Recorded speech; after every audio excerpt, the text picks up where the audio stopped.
Hello, coucou, bonsoir, c'est Christine de l'Amour en Soi, j'espère que vous allez bien.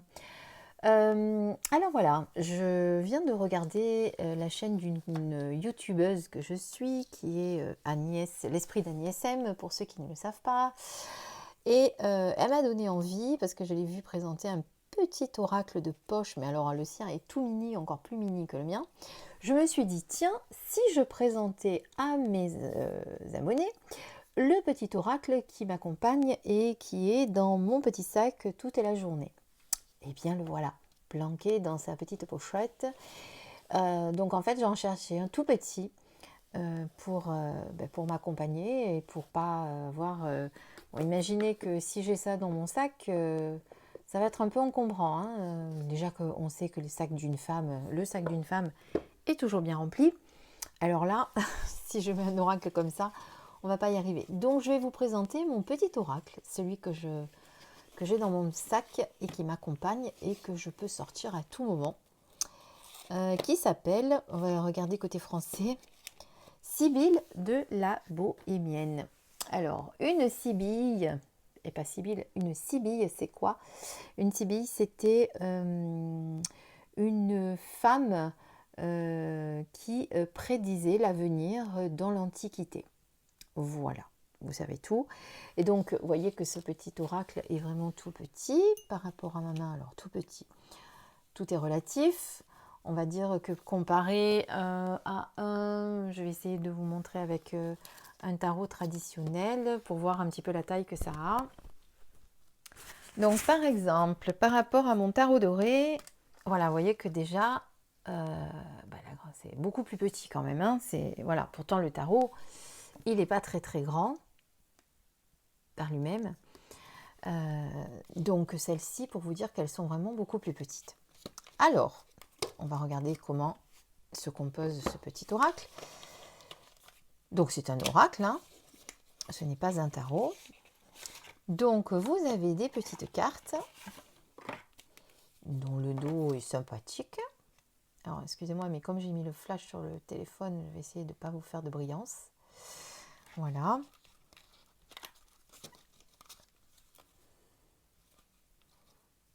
Alors, je n'ai pas compté combien il y en avait. Tiens, c'est dommage. Est-ce qu'il y a le nombre? Alors, c'est de l'eau scarabéo, pour information, ce qui est important de le savoir. Et je ne sais même pas combien il y a de cartes, en fait. Bon, on va regarder ensemble. Donc, vous avez plusieurs traductions avec l'anglais, l'italien, l'espagnol, le français et le... Je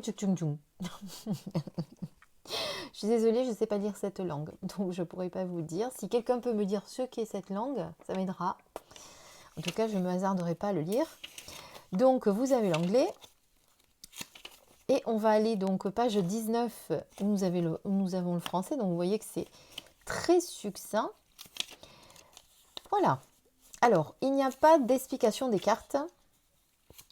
On vous parle de la méthode divinatoire avec un exemple de tirage, le présent, le passé, le futur proche, les obstacles et les conseils. Et ensuite, voilà, c'est tout. C'est-à-dire qu'on ne va pas vous dire telle carte, ça veut dire ça, etc. Tout ce qu'on peut dire, tout ce que je vais vous dire, c'est ce qu'on vous dit là. C'est pour interpréter les Sibylles. La bohémienne racontait qu'il fallait faire attention à deux choses. L'image qui évoquait dans le cœur et dans l'esprit des sensations et des souvenirs, et la sentence, le titre de la carte, qui orientait les sensibilités et la perception dans la bonne direction. Au cours de la séance, le consultant fournit des indices et des traces utiles pour l'interprétation. Le tireur de cartes doit être particulièrement humble et avoir l'esprit libre de tout préjugé.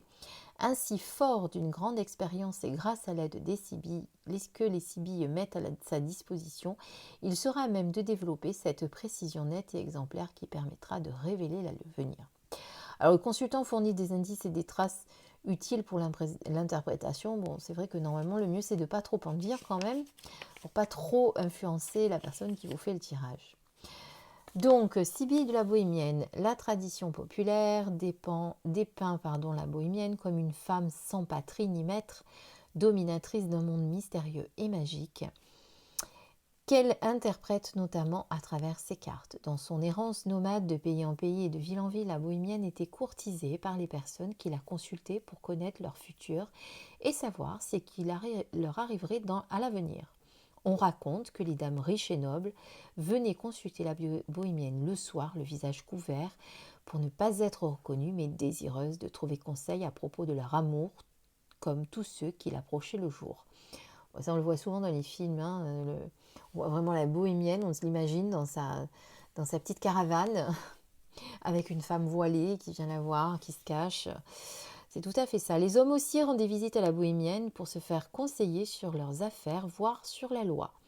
La légende nous rapporte qu'un pacte d'amitié et de loyauté avait été établi entre les Sibylles et la bohémienne. On raconte que la reine des bohémiens avait toujours utilisé ces cartes et que celle-ci n'avait jamais suggéré une prédiction erronée. C'est pourquoi la bohémienne aidait tout le monde sans jamais s'arrêter dans un endroit. Même quand elle prédisait des événements malheureux, elle donnait toujours de précieux conseils sur la façon de les éviter, voire de leur faire prendre une tournure différente. Beaucoup étaient jaloux de la bohémienne et de sa liberté. Ils voulaient l'obliger à rester à tout jamais au même endroit de manière à résoudre les problèmes de chacun. Certains hommes se mirent donc d'abord pour épier les cartes de la bohémienne, et ils réussirent à les copier de manière à pouvoir en comprendre les secrets. Mais la bohémienne s'en aperçut. Pourtant, au lieu de punir et de chasser ces hommes, elle se réjouit, car les cartes lui avaient prédit ce qui serait arrivé. En effet, le jeu de ces Sibylles avait prévu la mauvaise action de ses envieux. La bohémienne fit alors dessiner un nouveau jeu de cartes, et quand il fut prêt, elle dicta une phrase pour chaque carte, de sorte que tout le monde puisse les utiliser et tirer avantage de la connaissance du futur.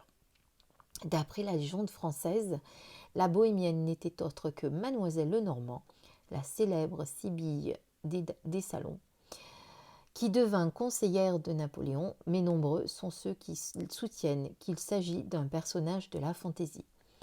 Quoi qu'il en soit, depuis plus de 2 siècles, les Sibylles sont utilisées pour prédire l'avenir et répondre avec précision et minutie aux questions qui leur sont posées. Il faut naturellement avoir une méthode d'utilisation de ces cartes et se lier d'amitié avec elles. Avec un peu d'expérience, prédire l'avenir avec les cartes de la bohémienne deviendra un jeu d'enfant. Voilà. Eh bien, c'est pas mal intéressant tout ça. Qu'est-ce que vous en pensez ? Voilà, donc après, elle vous explique qu'elle utilisait la méthode en croix. Allez, on va regarder les petites cartes. Je vais essayer de vous faire un gros plan. Donc, au niveau de la qualité des cartes, bon, c'est une qualité de carte à jouer, hein, mais ça reste franchement peut-être même un petit peu plus épais. En comparaison de mon tarot doré, elles sont plus épaisses. Vous voyez ? Ça coûte une dizaine d'euros, un oracle comme ça. Hein. C'est pas très très cher. Hein. Moi, je l'ai acheté dans un petit magasin près de chez moi.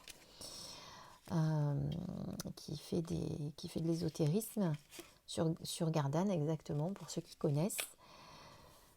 Alors, donc vous avez, et ça c'est pratique, le titre en anglais, en italien, en espagnol, en français et dans la 5e langue que je ne sais pas, que je ne connais pas. Ça a l'air d'être du... Ben, j'en sais rien, écoutez, franchement, c'est pas très grave. Donc là, on est sur la carte de l'attente. On voit bien cette femme qui a l'air songeuse, nostalgique, sur le rebord de sa terrasse sûrement, en train de penser à son bien-aimé qui est parti depuis un petit moment.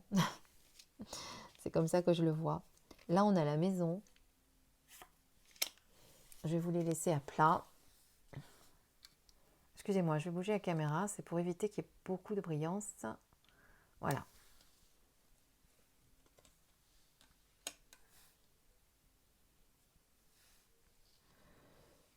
Là, on est sur la fête, l'allégresse. L'argent.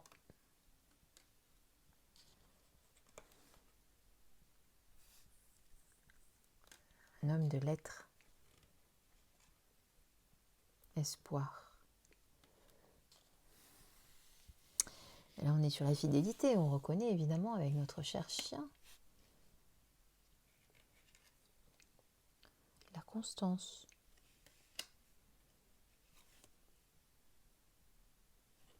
On fera un petit tirage à la fin si vous voulez.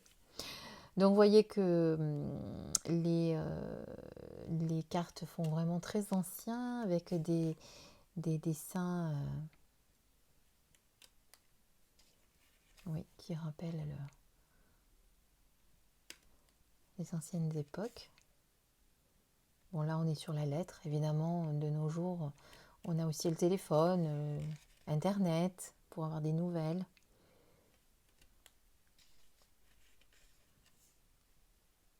Qu'il est mignon lui.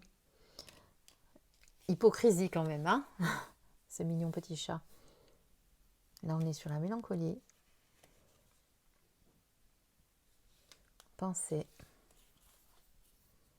Un enfant domestique.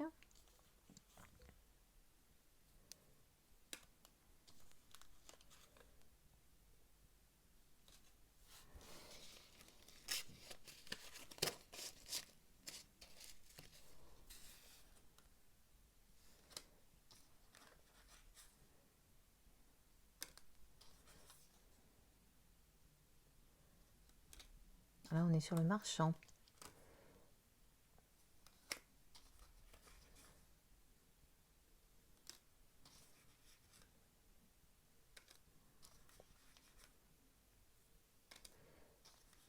Bon, il y en a quand même pas mal de cartes. J'ai pas le nombre. Désolée. Je sais pas si c'est écrit quelque part. Je me suis jamais amusée à les compter.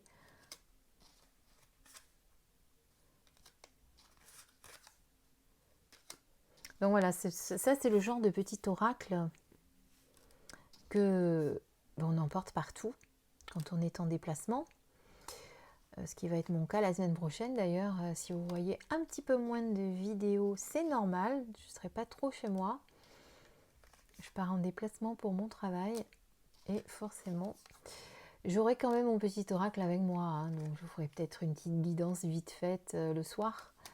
Mais sinon, ça va être compliqué pour avec mon petit boulot alimentaire. Et oui, hein, il faut que je fasse comme tout le monde, il faut que je mange. Hein. Là, on est sur la mort. Et soupir. Et donc, oui, je vais être pas mal occupée. Désespoir. Alors là, on a un monsieur qui veut se mettre une balle dans la tête. C'est charmant.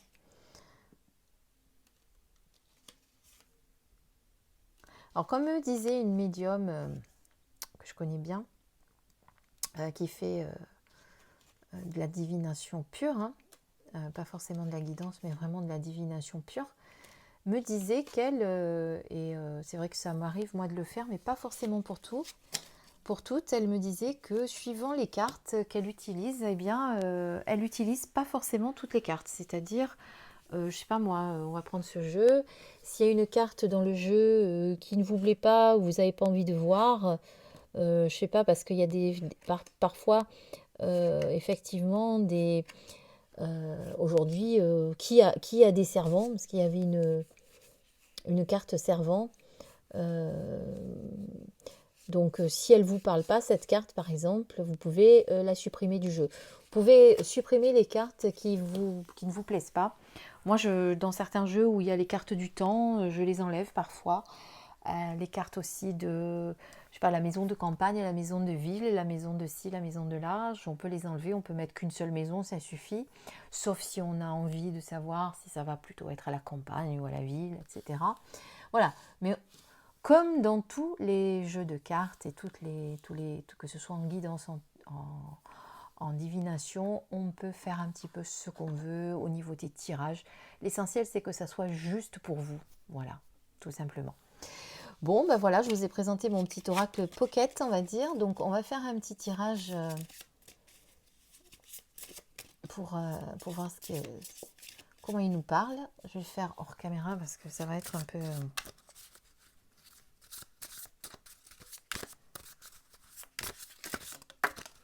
Hop là. Eh bien, écoutez, il y en a une qui a sauté. Surprise. Eh bien, écoutez, attendez-vous à des petites surprises dans les prochains jours. puisque c'est ce que vous dit cette carte. J'ai une petite brillance là, pardon. Voilà, des surprises qui vous attendent, des choses inattendues que vous allez trouver sur votre chemin, des choses, vous me raconterez si vraiment vous avez eu des surprises inattendues qui vous sont arrivées. Si c'est le cas, je vous invite à me le mettre en commentaire. Voilà, je vous ai présenté mon petit oracle pocket. Dites-moi si vous avez un petit oracle que vous emportez partout. Moi, je sais qu'un oracle aussi que je mène souvent quand je suis en déplacement dans ma valise. Alors celui-là, il reste dans mon sac, mais j'emporte souvent l'oracle des haïkus de Célia Melville parce que je trouve il est mignon, il n'est pas très grand et puis il est très doux comme oracle. Je ne sais pas, en déplacement, c'est celui